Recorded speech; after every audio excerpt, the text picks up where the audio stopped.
بہت لوگ سوال کرتے ہیں بچوں کی تربیت کے معاملے میں کہ بچوں کی اچھی تربیت کیسے کی جائے۔ یہ بہت اہم سوال ہے لیکن بہت تفصیل طلب سوال ہے۔ میں کچھ موٹی موٹی باتیں آپ کے سامنے رکھنا چاہتا ہوں۔ سب سے پہلی بات تو یہ ہے کہ بچوں کی تربیت کے لیے ضروری ہے کہ ہم لوگ رول ماڈلز بنیں، ہم والدین رول ماڈلز بنیں۔ اگر ہم صرف زبان سے تربیت کریں گے تو بچوں کے اوپر اثر نہیں ہوتا۔ یہ بہت نہایت اہم بات ہے کہ والدین دونوں، والد اور والدہ، ماں اور باپ، وہ بچوں کے لیے رول ماڈلز بنیں، خود سچ بولیں، خود نرمی اختیار کریں، خود دین پر چلیں، نمازوں کا اہتمام کریں، گھر میں تلاوت کریں، دعاؤں کا اہتمام کریں، گھر کا ماحول ایک اچھا ماحول ہو، ایک فرینڈلی ماحول ہو، ایک محبت والا ماحول ہو۔ ہمارے کئی گھروں کے اندر گھر میں ایک فرینڈلی ماحول نہیں ہوتا، محبت والا ماحول نہیں ہوتا، سکون والا ماحول نہیں ہوتا، اور ہم اگر چاہیں کہ ایسے ماحول کے اندر بچہ ایک اچھے طریقے سے پروان چڑھ جائے، یہ ایک بہت مشکل کام ہے، ایک بہت چیلنجنگ بات ہے۔ ان اینی وے ہمارا فرض بنتا ہے بحیثیت مسلمان کہ گھر کے اندر سکون ہو، محبت ہو، پیار ہو۔ اللہ تعالیٰ نے شادی کا مقصد ہی یہ بیان فرمایا کہ لِتَسْكُنُوا إِلَيْهَا وَجَعَلَ بَيْنَكُمْ مَوَدَّةً وَرَحْمَةً، کہ تمہارے لیے اللہ تعالیٰ نے جوڑے بنائے تاکہ تم ان میں سکون حاصل کرو، اور اللہ تعالیٰ نے تمہارے درمیان آپس میں محبت اور رحمت رکھ دی ہے۔ تو گھر کا ماحول سکون، محبت، پیار والا، جیسے میں نے کہا مورلز والا، ایتھکس والا، سچ والا، دیانت والا بنائیں گے تو بچے کاپی کرتے ہیں، بچے ہمیں فالو کرنا چاہتے ہیں، بچے ہمیں فالو کرتے ہیں، جیسے وہ دیکھتے ہیں ویسے بنتے ہیں۔ سب سے نمبر ایک۔ نمبر دو، ان کے لیے ان کے سکولز کا جب ہم اس کو ہم چوز کریں تو اس کو بھی انوائرمنٹ سامنے رکھیں، اس کے لیے بھی انوائرمنٹ کو سامنے رکھیں۔ صرف یہ نہیں کہ اس جگہ آل اے سٹارز آتے ہیں، ادھر پوزیشنز آتی ہیں بورڈ ایگزامز کے اندر وغیرہ وغیرہ، تو یہ میرا کرائٹیریا بن جائے، صرف بالکل بھی نہیں۔ جس اسکول کے اندر ایک انوائرمنٹ ہو، ایک اچھی انوائرمنٹ ہو، جہاں پہ اسکول کی اپنی فکر، اپنی کوشش ہو کہ یہاں پہ ہم نے بچوں کی اچھی تربیت کرنی ہے، ان کے مقاصد میں سے ہو، ان کے گولز میں سے ہو، ایسے اسکول کا انتخاب کریں۔ اور اگر اسکولز کے عہدیداران سن رہے ہوں تو پلیز اپنے اسکول کے اندر ایک ایسا انوائرمنٹ بنائیے جہاں پہ بچوں کی تربیت ہو۔ آپ لوگ صرف بچوں کو کچھ کتابیں پڑھانے کے ذمہ دار نہیں ہیں، یہ بچے آپ کے پاس آئے ہیں، ان کی تربیت آپ کی ذمہ داری ہے۔ اس کے علاوہ بچے کی تربیت یہ نہیں ہے کہ 6 سال، 7 سال، 8 سال پہ شروع ہوتی ہے۔ بچے کی تربیت شروع ہو جاتی ہے اس کی پیدائش سے۔ ماں اپنے بچے کو دودھ کیسے پلائے، اس کو ذکر میں پلائے، ایز اپوز ٹو کہ کسی خرافات کے اندر ہو، سوشل میڈیا پہ بیٹھی ہے اور اسکرولنگ کر رہی ہے اور بیکار چیزیں دیکھ رہی ہے اور بچے کو دودھ پلا رہی ہے۔ بچے پر روحانی اثر پڑتا ہے۔ بچے کو اللہ کے ذکر میں دودھ پلائیں، بسم اللہ پڑھ کے پلائیں، اس ذکر میں اندر رہیں، اس سے بچے کے اوپر اثر پڑتا ہے، اس کی شخصیت پر اثر پڑتا ہے، اس کی روحانیت پر اثر پڑتا ہے۔ پھر بچے کو ٹائم دیا جائے۔ ہمارے والدین بچوں کو بالکل ٹائم نہیں دیتے اور پھر یہ سمجھتے ہیں کہ بچے کی تربیت ہو جائے گی۔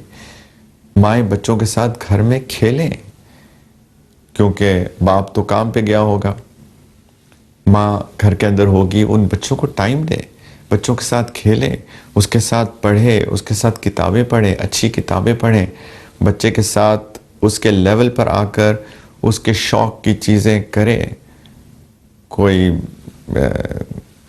گیم کھیلے بچیوں کے ساتھ۔ بچیوں کو شوق ہوتا ہے گڑیا سے کھیلنے کا، کوکنگ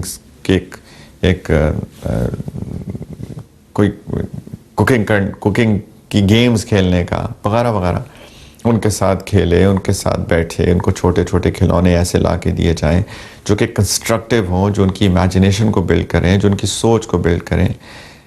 ہمارے والدین کیا کرتے ہیں کہ ہمارے والدین بچوں کو گیجٹس دے دیتے ہیں، اس پہ کارٹونز لگا کے دے دیتے ہیں، خود اپنے کاموں میں، اپنے سوشل میڈیا میں مصروف ہوتے ہیں، بچے اپنے سوشل میڈیا میں مصروف ہو جاتے ہیں، پھر یہ بچوں کی تربیت کیسے ہوگی؟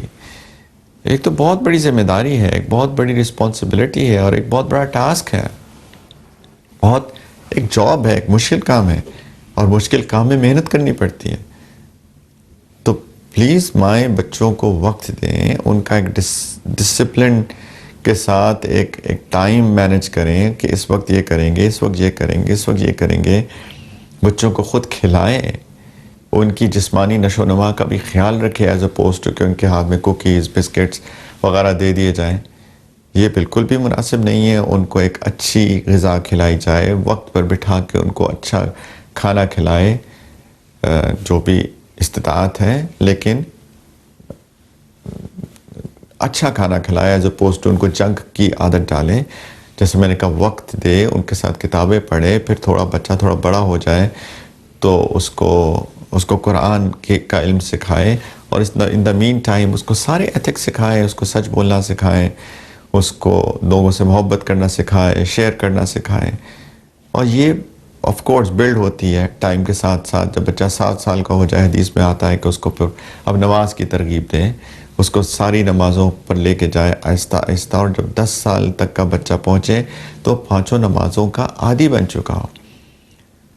تو بہت لمبا ٹاپک ہے، وسیع ٹاپک ہے، لیکن میں دوبارہ سے اس کو ریکیپ کروں گا کہ at the end of the day یہ والدین کی پرسنالٹی پہ ڈپینڈ کرتا ہے. بچے کاپی کرتے ہیں، بچے والدین کو دیکھتے ہیں. اگر والدین کو شوق ہوگا جن چیزوں کا، بچوں کے اندر بھی وہ شوق آٹومیٹکلی ڈیولپ ہو جائے گا. وہ دیکھیں گے کہ والدین تو صبح اٹھتے ہیں، قرآن پڑھتے ہیں، نماز کے وقت نماز ہوتی ہے، باپ جو ہے وہ نماز کے وقت مسجد جاتا ہے، گھر آتا ہے، وہ محبت کرتا ہے، وہ پیار کرتا ہے، اس کا لہجہ دھیما ہے، میری ماں سے پیار سے بات کرتا ہے، اس کا خیال کرتا ہے. بچے خود بخود سے یہ سارے چیزیں اپنے اندر ابزارب کریں گے.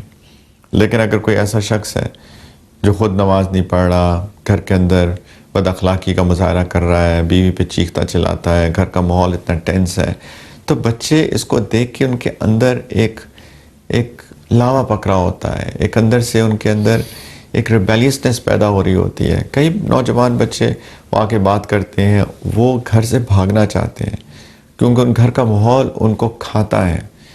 ہم اس سٹیج پر بچوں کو نہ لے کر جائیں. ایسے بچوں کی تربیت ہم کیسے کریں گے؟ کئی والدین یہ کرتے ہیں کہ سکولز پر ڈال دیتے ہیں کہ جی آپ ہمارے بچوں کی تربیت کریں. کئی والدین چاہتے ہیں میرا بچہ حفظ قرآن کرے، لیکن وہ بالکل پیورلی ٹیچرز کے اوپر ڈال دیتے ہیں، قرآن کے حفظ کے ٹیچرز کے اوپر، کہ آپ بچے کو حفظ کرا دیں. اور گھر کے اندر وہ بالکل ٹائم نہیں دیتے، بلکہ گھر کے اندر ہر وہ چیز چل رہی ہے جو دین کے خلاف ہے. شوق ہے میرا بچہ حافظ قرآن بنے، لیکن گھر کے اندر کوئی دینی ماحول ہی نہیں ہے، نہ پیار ہے، نہ سچ ہے، نہ ایسا انوائرمنٹ ہے. تو پھر وہ بیچارہ استاد کیسے حفظ کرائے گا اس کو؟ وہ اسکول کیسے تربیت کرائے گا جب کہ اس کی مدد نہیں کر رہے گھر میں؟ میں تو یہ عرض کر رہا ہوں کہ والدین کی ذمہ داری بڑی ذمہ داری ہے ورسز اسکول کے، ورسز کسی قرآن کے ٹیچر کے. اور ہم سوللی ان پہ ڈپینڈنٹ ہو جائیں اور ان کے اوپر یہ ذمہ داری ہو، یہ رسپانسبلٹی ڈال دیں کہ آپ میرے بچے کی تربیت ٹھیک کریں، یہ تو ممکن ہی نہیں ہے. پلیز ہم سب کو مل کے کرنا ہے. والدین کا، استادوں کا ایک کمبائنڈ ذمہ داری بنتی ہے کہ ہم ان بچوں کو، یہ خوبصورت بچوں کو جو ہمارا کل ہے، ہمارا مستقبل ہے، ہمارا فیوچر ہے، جن پہ ہمیں امید لگی ہوئی ہے کہ کل کو انشاءاللہ تعالیٰ اس معاشرے کے اندر کوئی بھلائی لے کر آئیں گے، کوئی خیر لے کر آئیں گے، اس معاشرے کو انشاءاللہ تعالیٰ سدھاریں گے. ان بچوں کی تربیت کرنا ہماری ذمہ داری ہے اور کمبائنڈ رسپانسبلٹی ہے، والدین کی بھی اور ٹیچرز کی بھی. اور میں ٹیچر سے بھی ریکویسٹ کرتا ہوں پلیز کہ اپنی ذمہ داریوں کو سمجھیں. میں دوبارہ سے ریکویسٹ کرتا ہوں اپنی ذمہ داریوں کو سمجھیں پلیز. آپ کے پاس بہت سنہری موقع ہے، آپ کی یہ جاب بھی ہے، لیکن ساتھ میں آخرت کمانے کی ایک بہترین ذریعہ ہے کہ آپ اپنی جاب تو کر ہی رہے ہیں، یا آپ کا پیشہ ہے، یا آپ کا آکوپیشن ہے، آپ کا پروفیشن ہے، لیکن ساتھ میں کتنی بڑی اپرچونٹی ہے کہ اگر آپ ان بچوں کو سدھار دیں گے، ان کو ایک اچھا انسان بنا دیں گے، تو جو بھی بچے یہ اچھائی کریں گے زندگی میں، یہ سارے بچے جو آپ کے پاس ہیں، انشاءاللہ ان سب کی نیکی کا اجر آپ کے نامہ اعمال میں بھی جائے گا. اللہ تعالیٰ ہم سب کو اپنی ذمہ داریاں سمجھنے کی توفیق عطا فرمائے. بہت اچھا سوال ہے. اللہ کرے کہ میں اس کا خلاصہ پیش کر پایا ہوں، لیکن یہ ایک بہت تفصیل طلب بات ہے کہ کس طرح سے ہر سٹیج کے اوپر ہمیں کیا کرنا ہے قرآن اور حدیث کی روشنی میں، بچوں کی نفسیات، ان کی سائیکالوجی کے پیش نظر ہم کو کس طریقے سے مینج کرنا ہے. اللہ تعالیٰ ہمارے بچوں کو نیک بنائے، ان کو ہماری آنکھوں کی ٹھنڈک بنائے.